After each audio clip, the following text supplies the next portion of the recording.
Dr. Menares and Dr. Howry, thank you for being here today and being willing to provide this committee with information about what is happening at the Centers for Disease Control and Prevention under Secretary Robert F. Kennedy Jr.'s leadership. Despite his proclamations of radical transparency, Secretary Kennedy has consistently failed to provide information to Congress as he continues to undermine public health from his role in the Trump administration. You've heard from me before, having Secretary Kennedy in charge of the health of Americans is dangerous.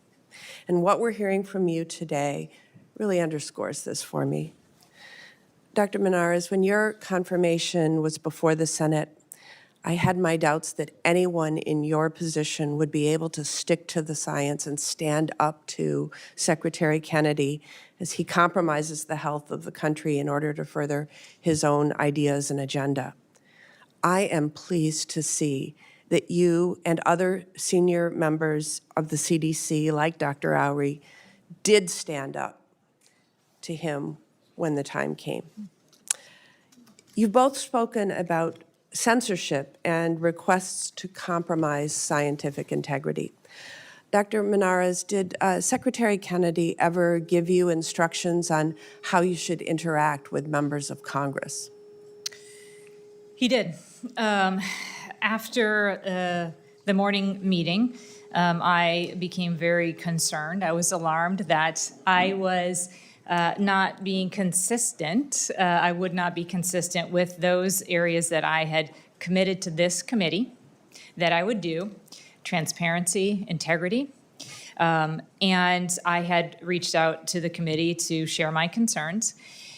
Secretary Kennedy became aware of that, and he was very concerned that I had spoken to members of Congress, and he told me I was never to do it again. Congress and the American people need to know what is happening at the CDC.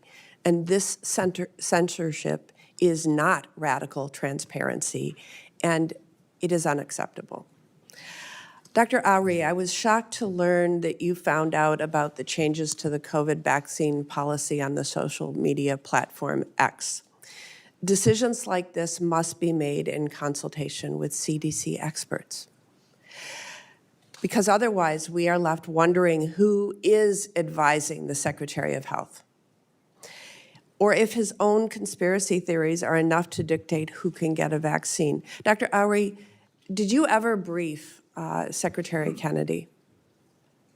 I never briefed him. I accompanied him on a tour of CDC after the shooting.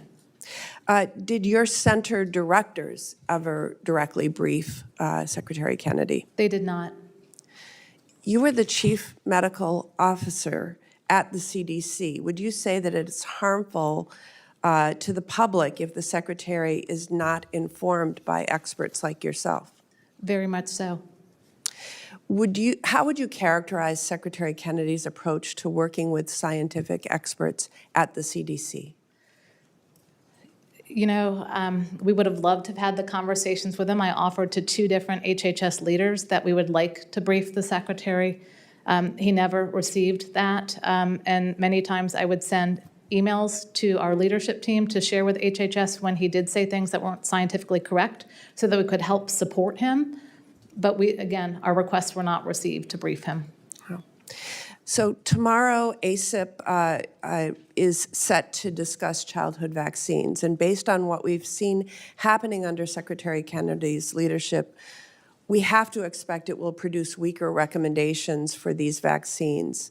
And at the same time, there is no Senate-confirmed CDC director in place. Secretary Kennedy has installed someone he is convinced will rubber stamp whatever decisions his anti-vaccine advisory members make as the acting director.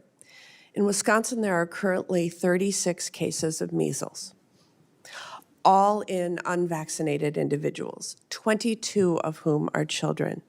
I am thankful that we have not seen any deaths yet, as we have in Texas. Dr. Howry, you have seen firsthand in the ER what vaccine-preventable disease can do.